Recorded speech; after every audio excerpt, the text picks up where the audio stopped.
test is in 4 parts: Part 1, Part 2, Part 3, and Part 4. Now look at Part 1. Part 1. Hear a conversation between a woman and the librarian. Now you have some time to look at questions 1 to 6.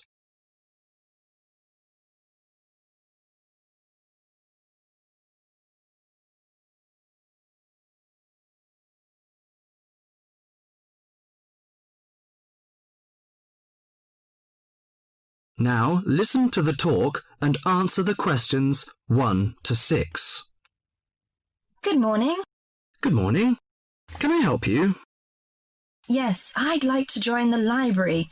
We're new to the district, you see. Certainly. Well, all we need is some sort of identification with your name and address on it. Oh dear. We just moved, you see, and everything has my old address. A driving license, perhaps? No, I don't drive. Your husband's would do. Yes, but his license will still have the old address on it.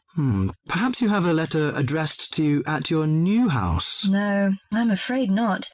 We've only been there a few days, you see, and no one's written to us yet. What about your bank book? That's just the same.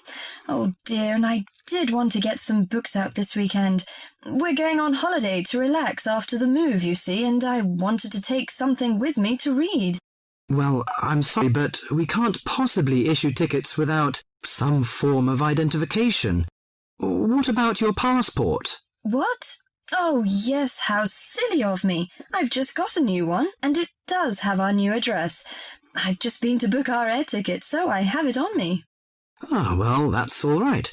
Your ticket will be ready soon. Okay, how many books am I allowed to take out? You can take 4 books out at a time, and you can also get 2 tickets to take out 3 magazines or periodicals. Newspapers, I'm afraid, can't be taken out. Oh, that's fine. Do you have a record library? Some libraries do, I know. Yes, we do. You have to pay a deposit of $5 in case you damage them, but that entitles you to take out 2 records at a time. That's good. Could you show me where your history and biography sections are, please? Yes, just over there to your right. If there's any particular book you want, you can look it up in the catalogue, which you'll find just around the corner. You can also find a touchscreen information service on level 2. Thank you. Oh, and how long am I allowed to keep the books for? Well, the normal loan period is 3 weeks, with 2 weeks extension. Oh dear. We're going away for 4 weeks. Can I renew them now? I'm afraid not. You must do that at the end of 3 weeks. I see. Thank you very much.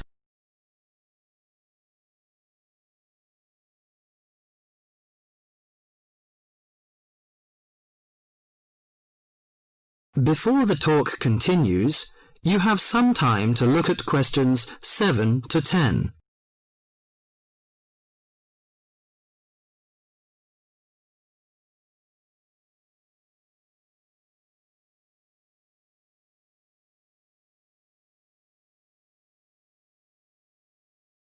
Now listen to the talk and answer the questions 7 to 10.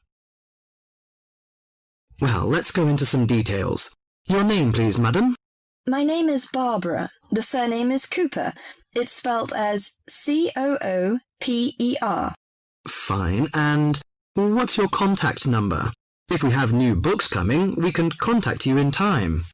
Good. You can call me on 723-6518, but it's better after 5 p.m. You know I have to work during the daytime. Do you need the office number? I don't think so. It's enough. Could you tell me the address? I lived in King Road, but of course you need my new address. It's 25 St. Mary Road, Hanwell. That's Hanwell. Is that right? Yes. Do you need the passport number? I just brought it with me. Here you are. Yes, thank you. The number of your passport is G57980942. OK, and your ticket is ready. The number is M930123. Thank you. Could I take a look around and check out some books? Of course, as you like.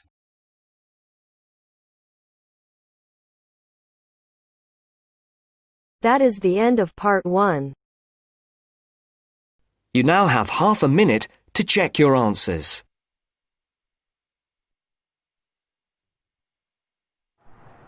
Do subscribe our channel and like the video so that we feel motivated and make more and more videos for you.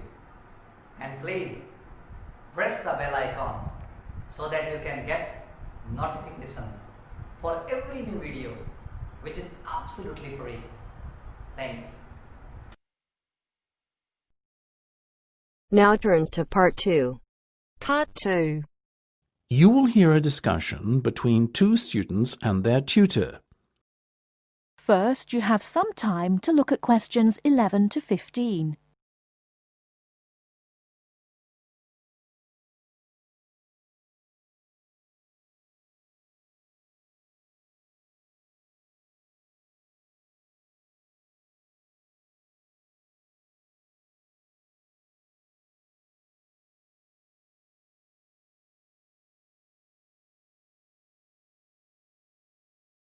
Now, listen carefully and answer questions 11 to 15.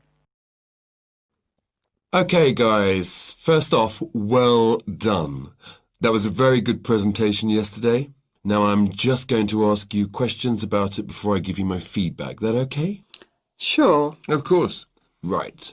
Well, in that case, tell me, Niall, why did you choose to talk about Rafael Nadal? To tell you the truth, I didn't. I think I'd better let Sheena handle this one. Sheena? Yes, it was my decision to pick Nadal. Now, that might be a strange choice for a presentation entitled Someone Who Inspired Me to Study Psychology, but... Yes, but I was going to say, it does seem rather an odd choice. Was it simply down to the fact that he's a sporting hero of yours and so a role model? You talk about him a lot, Sheena, so this much is clear. It's true.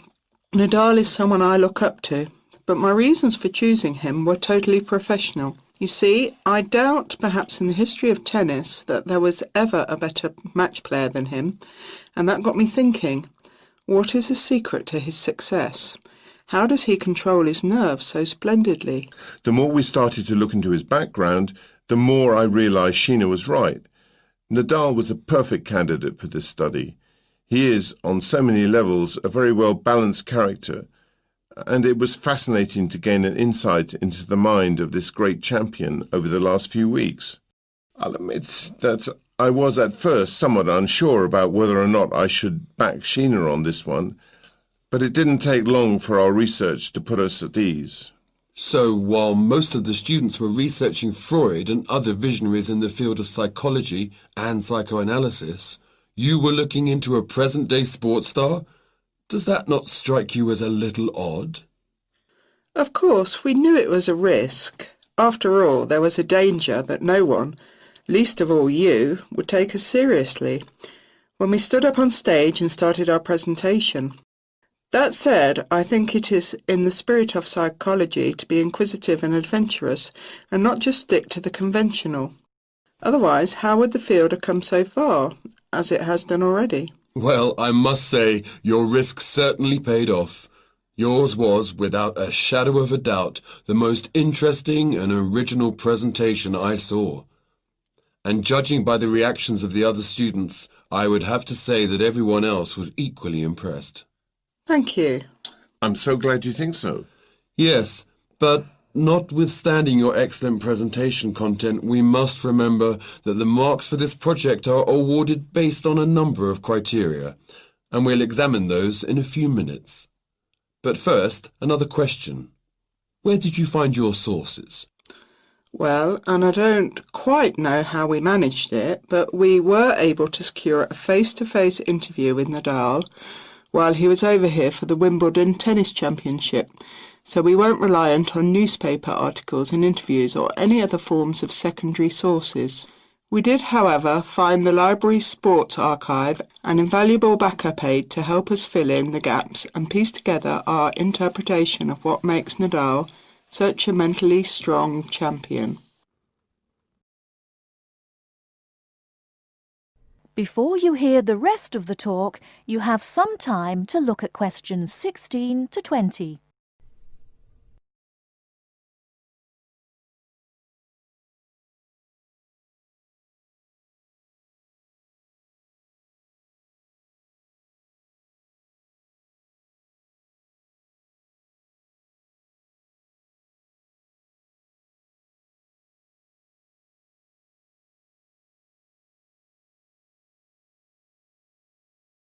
Now listen and answer questions 16 to 20. Well, as I said, congratulations again for your excellent work. Now it's time for my feedback. The first area where marks were awarded is in your use of equipment. I felt that had you not been a little too reliant on the overhead projector, and had you, for example, used the interactive whiteboard and audio equipment a little more effectively, you would have received top marks in this section. As things stand, though, your use of equipment was still very satisfactory. It's just a shame as it was an opportunity missed to score full points. The next area I was asked to assess is content. As you might have guessed, I simply can't fault you on that. Highly original work, so well done. As for your timing, I felt that the two of you were a little too over-rehearsed, so the presentation felt, at times, a little robotic. That said, again, it was very satisfactory, and you would get full points for effort. Sadly, though, there is such a thing as trying too hard, and that cost you top marks here, I'm afraid. Oh, I see. Right. What was particularly impressive, though, was the thick handout you'd prepared for everyone. I took it home to read through it afterwards, and it was very well written. But not alone that, it also enhanced my experience of the presentation itself on the day, as I was able to refer to the handout for further information on what was being discussed and to answer any questions I had. Very nice. As for your level of interaction, well, you had so much that you were intent on packing into your 20-minute time slot that sadly you run out of time at the end, which left no room whatsoever for interaction and no one had the chance to ask you any questions. You've probably guessed, therefore, that you did worse than average in this department, and unfortunately, your score will have to reflect this. Oh, my goodness. Everything sounded so positive at the start. That is a big disappointment. We worked so hard. Now, don't be so quick to get deflated. Remember, your presentation skills only count for 15% of the project grade. Your score in this assessment, even if it were terrible, would still not be enough to prevent you from getting top marks overall. It's very hard to score well in the presentation assessment anyway, so believe me, you both did reasonably well. Thank you. I wish I felt like that. Yes, your feedback was very constructive. We're just a little disappointed with ourselves. Why? That is the end of part 2. You now have half a minute to check your answers.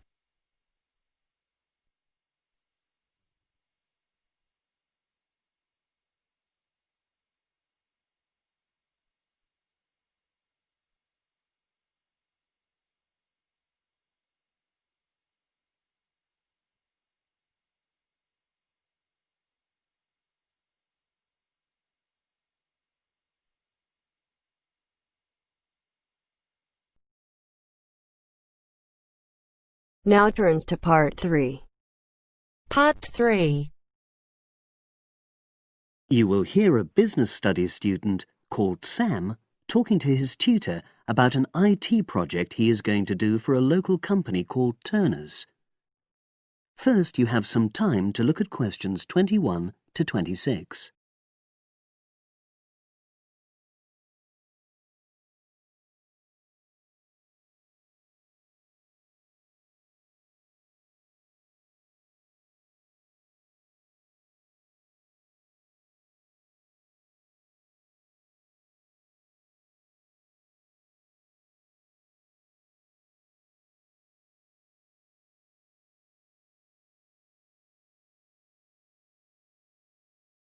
Now listen and answer questions 21 to 26. Hello, Sam. Come in and sit down. Thanks. You're here to discuss your company-based IT project, aren't you? Yes, I've been to see the manager and he's given me a lot of ideas about projects that the company would find useful, but I wanted to ask your opinion about them before I choose one. Yes, that's fine. Now, this company's called Turner's, isn't it? That's right. It's a small engineering company. They make machine components for trade use. They're well established. They started in 1976, but they're a bit old-fashioned. Okay. And what kind of projects did Turner's suggest you could do for the company? Well, they want some improvements made to their customer database. The one that they've got at the moment isn't very useful in some ways. I had a quick look at it. That would be a very straightforward project, and it'd be simple enough to evaluate, but I don't think you'd get enough out of a project like that. You wouldn't learn anything new. Well, another project they suggested is to do with their online sales catalogue. At the moment, customers can look at their products, but they can't actually order them online, which must affect their competitiveness. But I said I thought it would take too long. It's quite a big task. You're right. It's too much for the time you've got. It's a pity, though. Then they want some help with their payroll system. At the moment, the way they calculate pay involves a lot of manual accounting. I suggested they could have a system where employees register electronically when they arrive and leave work, so the hours they do could be transferred automatically. I think you'd get a lot out of a project like that. It would extend your skills, but it wouldn't be too much to take on. A student did something similar a couple of years ago, but this is slightly different. Well, then they need help with their stock inventory. They do everything manually. Really? Yes, and it takes so much time. It's probably very inaccurate, too. An electronic inventory would probably be the biggest single benefit for the company. I'm surprised they haven't had it done before. I know. Then they wanted to improve their internal security. The manager had visited other companies where the staff use swipe cards to access various areas of the building. It sounded useful, but the trouble is I'm not really sure how to do it. Well, I think you're right in that assessment. At the moment, it's probably a bit beyond your level of knowledge. Is that all? Just one more. Customer service. They want to be able to collect feedback from their customers in a more systematic way. At the moment, it's a bit of a mess, and they probably lose business as a result. Would that involve you going to see customers at their own premises? Because in that case, you might have to do a fair amount of traveling, and that would incur expenses that haven't been agreed with these companies. I never thought of that. Well, it might not be a problem, but it's something that needs clarifying. Well, I hope that's been helpful in narrowing down the options. Yes, it has, thanks. I'll be able to make a decision now. But while I'm here, can I talk to you about coursework? Sure.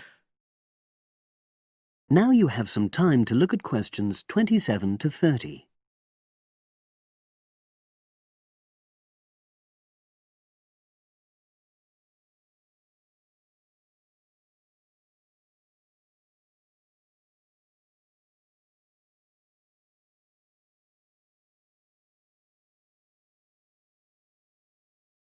Now listen and answer questions 27 to 30.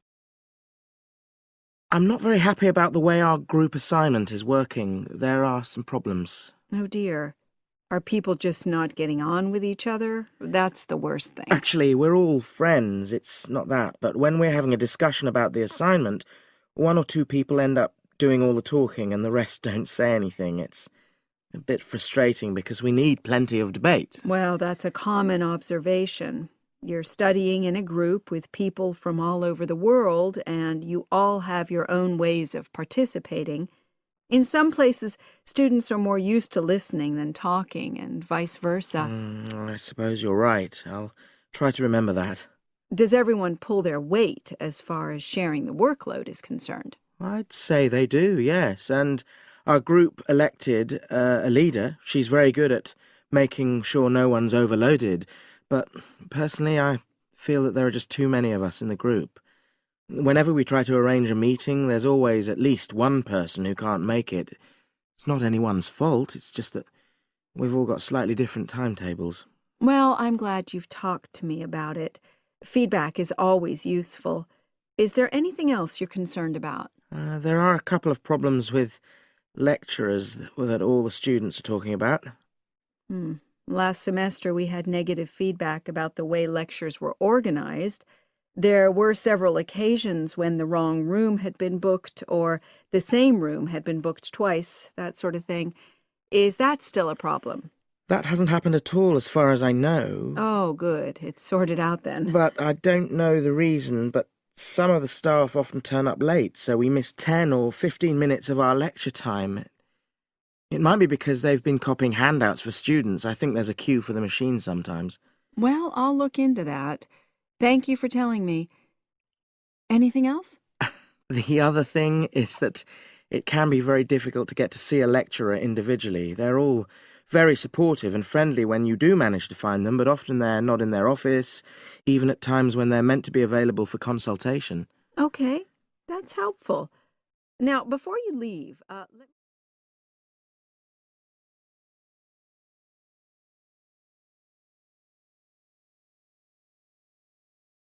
That is the end of part 3. You now have half a minute to check your answers.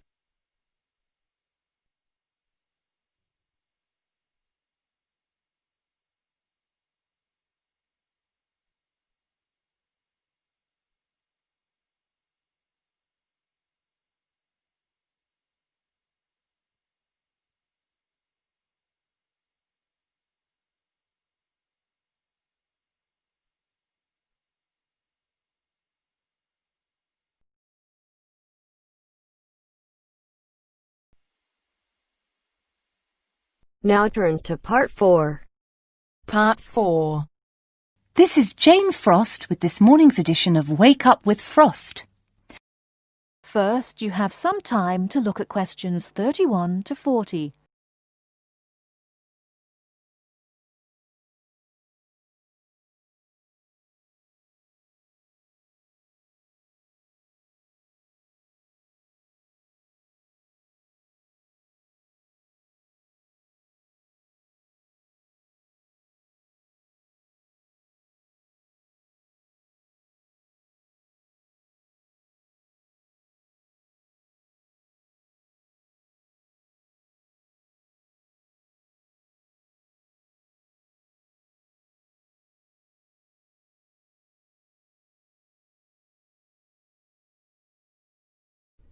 Now listen carefully and answer questions 31 to 40.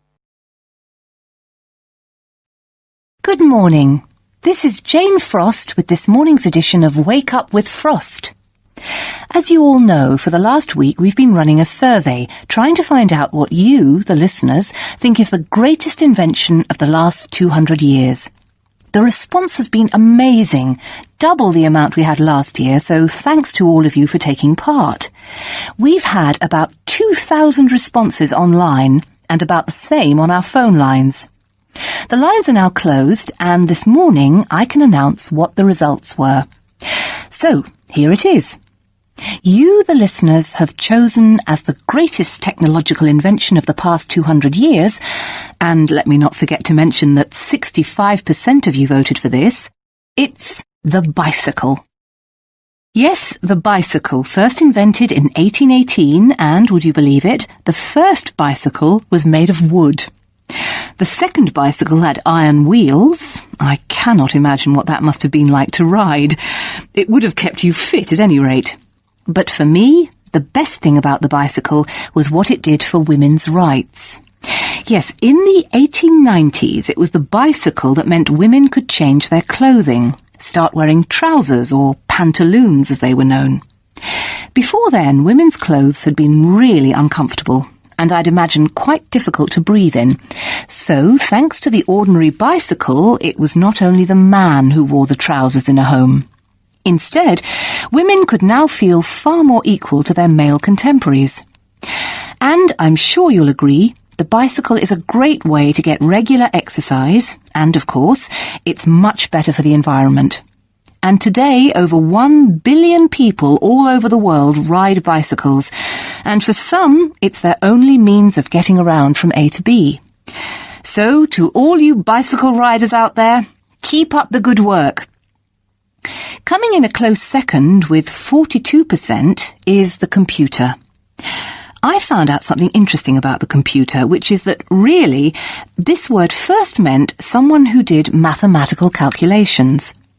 Of course, today, with the development of the personal computer, computers are being used for everything from home use to business and even digital photography. I don't know about you, but I can't imagine life without a computer now. I guess closely related to the computer is the internet, and this got 12% of your votes. Maybe, like myself, many of you might think of the internet as being the World Wide Web, but actually the web is only one part of the internet. The internet began as part of the United States military network, but it later began to be used by businesses and academic institutions. Of course, today, the internet has so many uses. We use it for shopping online and entertainment, as well as to find information and send emails. But sadly, there is a darker side to the internet, and some of you have sent me emails about this. Finally, with 5% of your votes, is the radio. We think the radio was invented by Marconi in 1896, and he opened his first radio or wireless factory in the United Kingdom in 1898.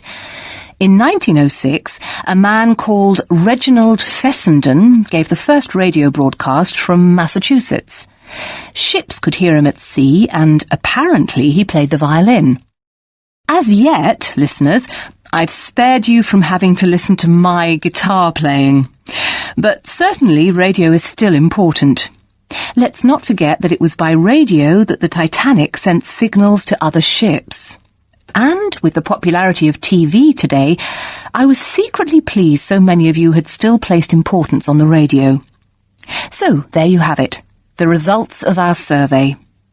I think there are still important inventions that were not chosen but deserve a mention. Nuclear power and, of course, communications satellite, something which I am certain will continue to change the face of how we communicate with each other over both long and short distances. In fact, for me, the mobile phone is one of the greatest inventions of the last 200 years, if I think back to my first phone and then I look at what is happening now.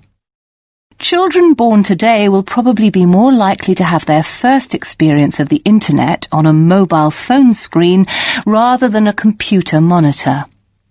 Some of the new mobiles that are now being sold make it just as easy and as quick to find information on the web as on a computer.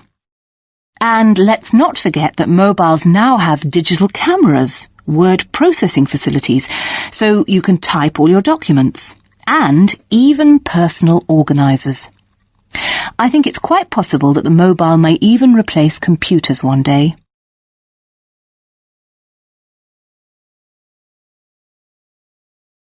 Part 4.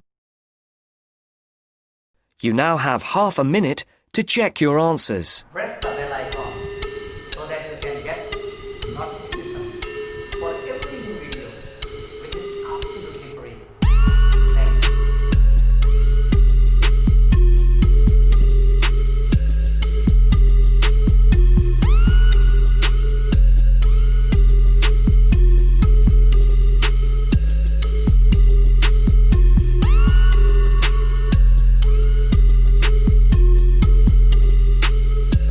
That is the end of the test.